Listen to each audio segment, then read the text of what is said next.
Welcome back to the channel, everyone. It's such a pleasure to have you join us again. Today's video touches a deep nerve in many of us, because we are diving into something we've all experienced, yet rarely confront head-on: the cost of taking everything too seriously. Have you ever lost sleep over a comment someone made in passing? Have you replayed an argument over and over in your head, feeling the weight of every word? Or perhaps you've tried desperately to correct a misunderstanding, only to find that the other person had already moved on. If any of this resonates with you, then you're exactly where you need to be right now. There's an ancient saying, all conditioned phenomena are like a dream, an illusion, a bubble, a shadow, light dew or a flash of lightning, thus should one view them. These words aren't just poetic philosophy. They're a gateway out of the prisons we build with our own minds. We often equate control with safety, but in truth, it's our need for control, our seriousness, that entraps us. And today, we are going to explore how letting go of this tight grip may be the greatest freedom you'll ever give yourself. It began on a quiet afternoon with a simple, offhand remark. A young woman heard a joke from a friend that struck her the wrong way. That night, she cried in silence, turning the words over and over. "Does she secretly dislike me? Did I do something wrong?" She resolved to clear the air the next day, only to discover her friend didn't even remember saying it. All that emotional pain, hours of self-doubt and anxiety, existed only in her own mind. And that's the price of taking things too seriously.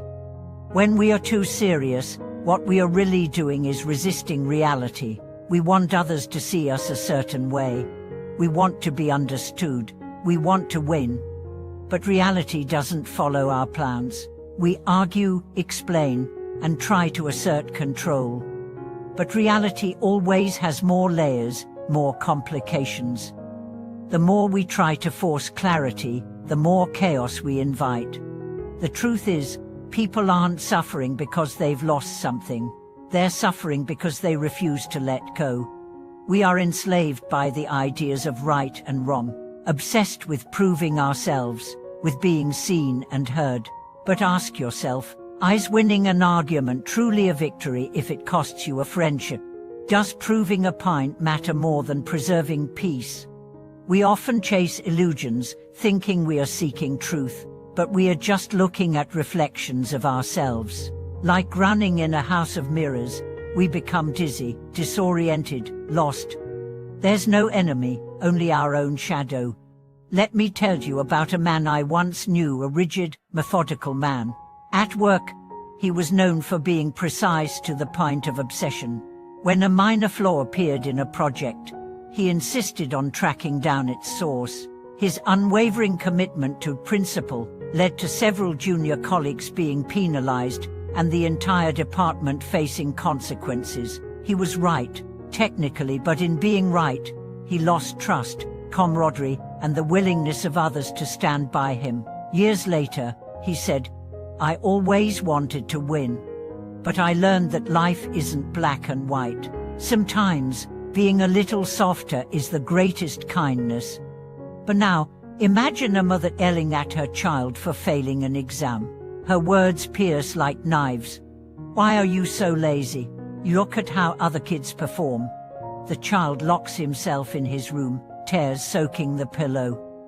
The next day, he's gone, vanished. She finds him 2 days later in a park, huddled in fear. In that moment, holding him close, she realized the truth. She wasn't correcting him. She was punishing him for her own anxieties.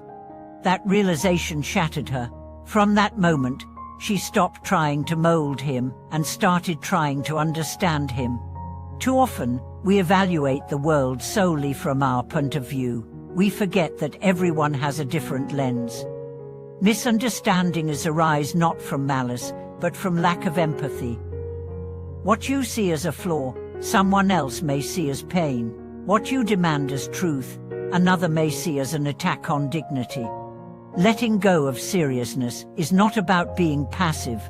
It's not about agreeing to everything or losing your sense of justice. It's wisdom. It's knowing when to speak and when to be silent. It's understanding that you can win and still choose not to fight.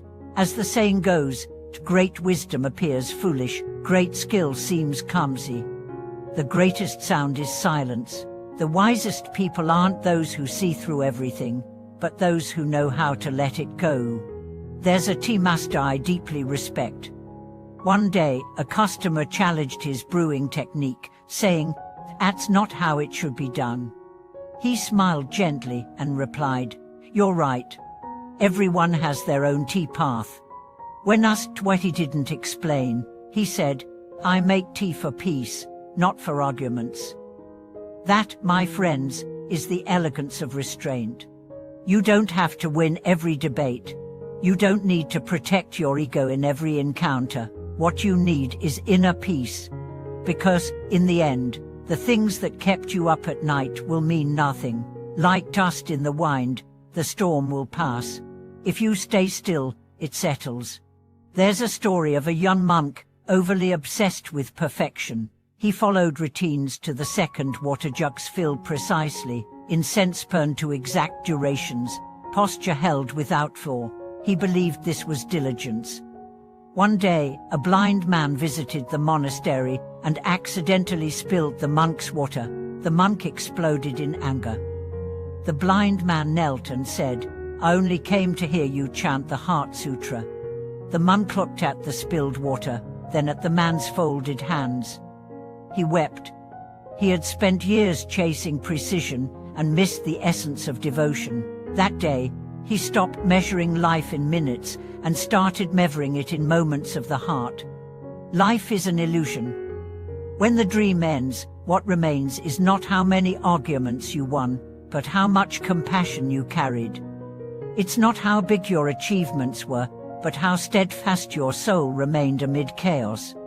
May you, starting today, let go a little more. Embrace softness, surrender your grip on being right. Discover the gentle power in being calm. Discover the inner freedom that blooms when you stop trying to make the world conform to your will. Thank you for watching this video. If you've ever been trapped in the pain of seriousness, we'd love to hear your story in the comments. Your experience might just be the light someone else is looking for. And if you enjoyed this content, please give us a like, subscribe to the channel, and share your thoughts. See you in the next video.